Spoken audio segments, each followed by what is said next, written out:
पिछले दिनों जो बिहार की सियासत में घमासान मचा था, उससे तो आप सभी वाकिफ ही होंगे कि किस तरह नीतीश कुमार ने एनडीए का साथ छोड़कर महागठबंधन से हाथ मिलाकर फिर सरकार बनाते हुए बिहार के सीएम की कुर्सी संभाली, जिसके बाद अब वो विपक्ष को एकजुट करने में लगे हैं और 2024 में विपक्ष का बड़ा चेहरा बनने की कोशिश कर रहे हैं। जिसका मतलब साफ है, अब बिहार के सीएम नीतीश कुमार के दिल में दिल्ली की हसरत है, जिसके चलते सीएम नीतीश कुमार दिल्ली पहुंचकर विपक्ष के नेताओं के साथ मुलाकात कर रहे हैं। इसी सिलसिले में नीतीश कुमार ने सोमवार को कांग्रेस नेता राहुल गांधी और कुमारस्वामी से मुलाकात की थी।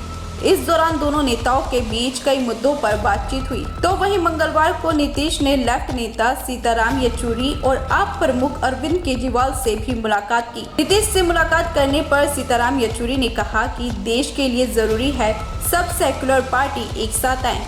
नीतीश आए स्वागत की बात है, वो पहले भी आते थे। मकसद है सब जनवादी पार्टी एक साथ आए। संविधान का चरित्र को बचाना है। गणराज्य पर हमले से रोकने के लिए साथ आना जरूरी है। पहले सबका एकजुट होना एजेंडा है, पीएम बाद में तय होगा।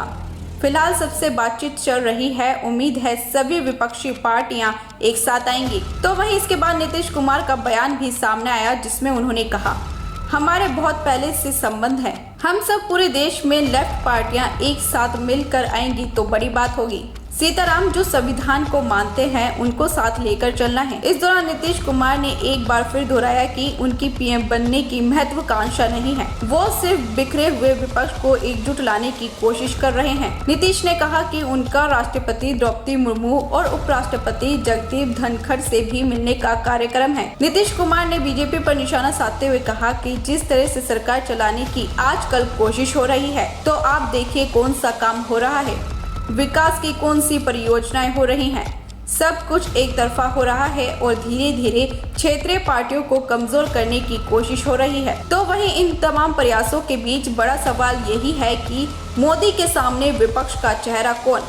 नीतीश कुमार की बात करें तो ऐसे कुछ फैक्टर हैं जिनके आधार पर वो 2024 में विपक्ष का चेहरा बनने की कोशिश में लगे हैं। तो आइए जानते हैं क्या है वो फैक्टर। सबसे पहले तो बीजेपी के खिलाफ माहौल बनाने और 2024 के चुनाव में नरेंद्र मोदी के सामने विपक्ष का चेहरा बनने की जंग है। राहुल गांधी से लेकर ममता बनर्जी, अरविंद केजरीवाल, केसीआर और नीतीश कुमार तक कई नेता दावेदार हैं, लेकिन विपक्षी दलों को एक ऐसे नेता की तलाश है जिस पर सभी दल एकमत हो सके। राहुल गांधी के नाम पर ममता, केजरीवाल और केसीआर तैयार नहीं है, तो कांग्रेस भी इन तीनों में से किसी के नाम पर सहमति नहीं दिखा रही। जिसके बाद बिहार के सीएम नीतीश कुमार ने विपक्षी दलों को एक करने की तैयारी शुरू कर दी है, जहां तेजस्वी यादव से लेकर अखिलेश यादव तक नीतीश के नाम पर रजामंद है, तो केसीआर भी साथ में खड़े हैं। देवगौड़ा ने भी हरी झंडी दे दी है। ऐसे में नरेंद्र मोदी के सामने विपक्ष की ओर से एक मजबूत नेता की जो तलाश की जा रही है, उसकी भरपाई नीतीश कुमार के रूप में हो सकती है। जेडीयू की राष्ट्रीय कार्यकारिणी की बैठक में नीतीश कुमार को 2024 के चुनाव विपक्ष का चेहरा बनाने का लक्ष्य तय किया गया है। ऐसे में माना जा रहा है कि नीतीश कुमार के चेहरे पर विपक्ष के ज्यादातर दल सहमत हो सकते हैं। इतना ही नहीं, नीतीश कुमार के पास एक लंबा राजनीतिक अनुभव है। नीतीश बिहार में 15 साल से ज्यादा समय से मुख्यमंत्री रहे हैं, लेकिन अभी तक उनके ऊपर किसी भी तरह का कोई भ्रष्टाचार का आरोप नहीं है। नीतीश साफ सुथरी छवि वाले नेता हैं और ये तो बीजेपी भी मानती है।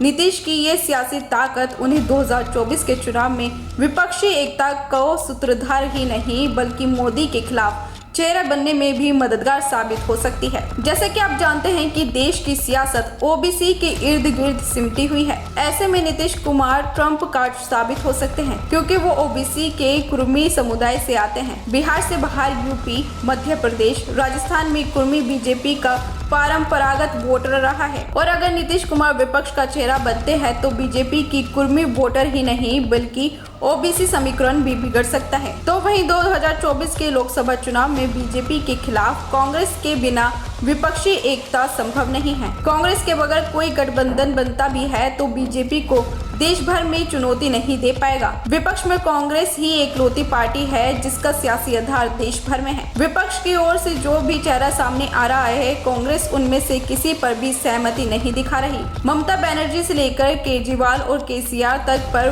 कांग्रेस राज नहीं है। ऐसे में बीजेपी को तीसरी बार सत्ता में आने से रोकने की मजबूरी में कांग्रेस नीतीश कुमार को स्वीकार कर सकती है, जिसके चलते नीतीश कुमार सभी विपक्षी दलों को एकजुट करने की मुहिम में जुटे हैं। नीतीश गैर बीजेपी गैर कांग्रेसी सभी दलों को एक साथ लाने के मिशन पर हैं। इसी कड़ी में लेफ्ट पार्टियों से लेकर केजरीवाल तक वो मिल रहे हैं।